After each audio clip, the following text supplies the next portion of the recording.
Kalala Malak Yahweh, Wa Yahushai Bahashem, Racha, Quadash, and double honors to the elders of GMS Ruel. Blessings unto those men, and blessings and salutations to the Akim out there in truth, pushing his word in all sincerity and in honesty. With that being said, Shalom Israel, Barakatah. Today's lesson, does the Bible speak of missiles? And the answer to that is yes. It most certainly does. And they are the sword of the Lord, Yahweh Ba'ashem, Yahushai, that shall be bathed in heaven. Let's go over to that scripture of Isaiah 34:5. Isaiah chapter 34 and verse 5. For my sword shall be bathed in heaven. Behold, it shall come down upon Idumea and upon the people of my curse to judgment. The land of Idumea represents modern day America, but it's also a Greek word for Edom. And upon the people of my curse to judgment, a good example of that curse is leprosy. Cain said that the curse of leprosy that the Lord Yahweh, Bahashem, Yahushai put on him was too much to bear. For my sword shall be bathed in heaven. That sword represents the missiles coming down upon modern day Idumea. And they shall all take flight and shall not miss, according to the scripture of 2 Esdras 16 and 13. They shall all hit their strategic targets. 2 Esdras 16 and 13. For strong is his right hand that bendeth the bow. His arrows that he shooteth are sharp and shall not miss when they begin to be shot into the ends of the world. The day cometh when these sharp arrows shall be shot into the ends of the world, and shall not miss to be shot into the ends of the world, which represents the Western Hemisphere. They shall be shot into modern day Babylon the Great, which speaks of America. These 200 million missiles shall not miss, nor will they break their ranks in flight. They shall fall upon modern day Idumea, which is also known as Babylon the Great, and shall become the lake of fire.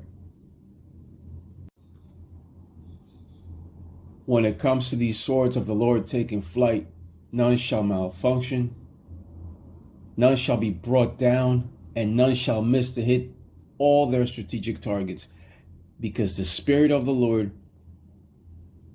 that Spirit of Yahweh Ba'ashem Yahushai, shall be guiding them to strike all their strategic targets upon modern day Babylon the Great. It shall be leveled from coast to coast. But these arrows of mass destruction shall also touch down upon the land that the small hats now inhabit. But that heavy bombardment shall be concentrated mainly upon modern day Babylon the Great.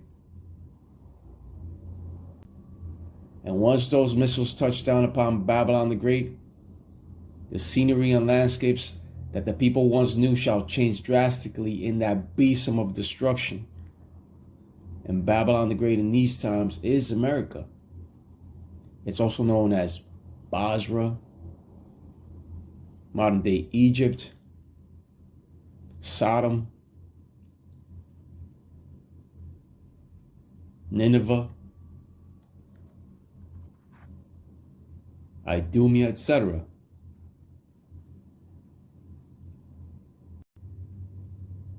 Revelation 9 and 16. And the number of the army of the horsemen were 200,000, and I heard the number of them. And this scripture speaks of 200 million missiles. Also remember that there are many missiles that are capable of carrying multiple warheads inside of that one missile alone. An example is the Sarmat of the Russians and the Dongfeng 61 of the Chinese, of the Moabites.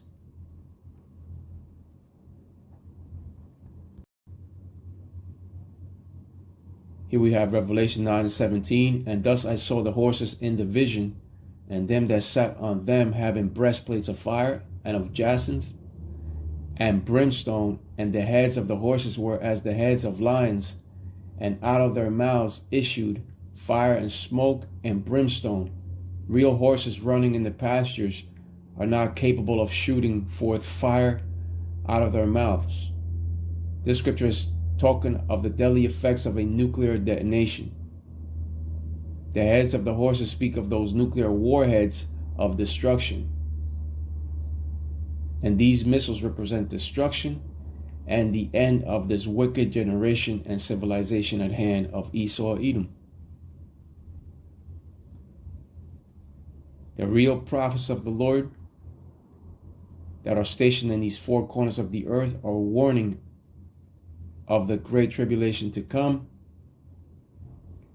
of the CHIP of Revelation 13 and 16, and of that destructive third world war to come in these last days. Once they implement that CHIP of Revelation 13, 16 through 18, that third world war cometh quickly. No holds barred, as they say. That last plague of the arrows shall not miss and shall not return backward once they are launched from their respective silos. Those arrows shall come from all directions. With that being said, let's go over to 2 Esdras 16 and 16.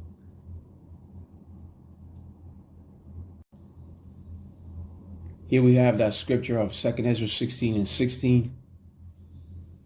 Like as an arrow which is shot of a mighty archer returneth not backward, even so the plagues that shall be sent upon earth shall not return again. When an archer lets loose an arrow, it returns not backward. The same thing will be with those destructive arrows of the Lord once they are shot into the ends of the world.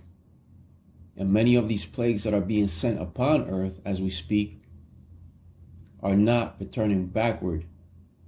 They are being sent for the wickedness that has exceedingly polluted the whole earth. But neither shall that last plague of the missiles return once they are launched from their respective silos. These arrows shall not miss and shall strike with precise accuracy, and no golden dome will be able to stop them, because the Spirit of the Lord shall be guiding them to their strategic targets. None shall miss.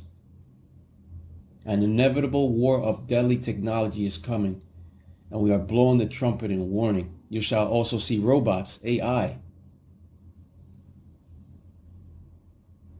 Once those World War III missiles are shot forth into the ends of the world, no defense capability will be able to bring them down in the time of the Lord's righteous anger. Here we have Joel 2 and 7. They shall run like mighty men. They shall climb the wall like men of war. And they shall march every one on his ways. And they shall not break their ranks. They shall run like mighty men. Refers to the missiles that shall not break their ranks upon flight. Joel 2 and 8. Neither shall one thrust another. They shall walk every one in his path. And when they fall upon the sword, they shall not be wounded. And this is going into and refers to the technology of the guidance systems of the missiles that the Lord Yahweh Yahushai shall control upon flight. The missiles shall not break rank, neither shall they miss, because the Spirit of the Lord shall be controlling them to hit all their strategic targets.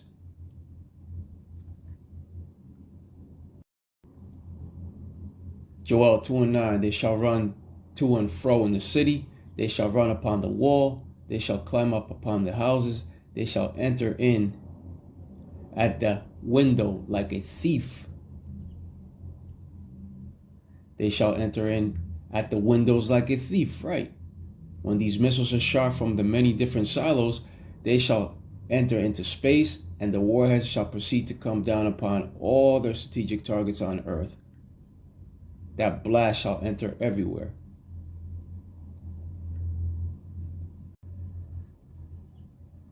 Joel 2 and 10. The earth shall quake before them, the heavens shall tremble, the sun and the moon shall be dark, and the stars shall withdraw their shining. And upon re-entry, they shall all detonate and cause the earth to quake before them. Those detonations shall cause the great earthquake spoken in the scriptures. These 200 million missiles shall not miss, nor will they break their ranks in flight. They shall fall upon modern-day Idumea, which is also known as Babylon the Great, and shall become the lake of fire. Those missiles shall hit everywhere upon modern-day Babylon the Great. But these arrows of mass destruction shall also touch down upon the land that the small hats now inhabit.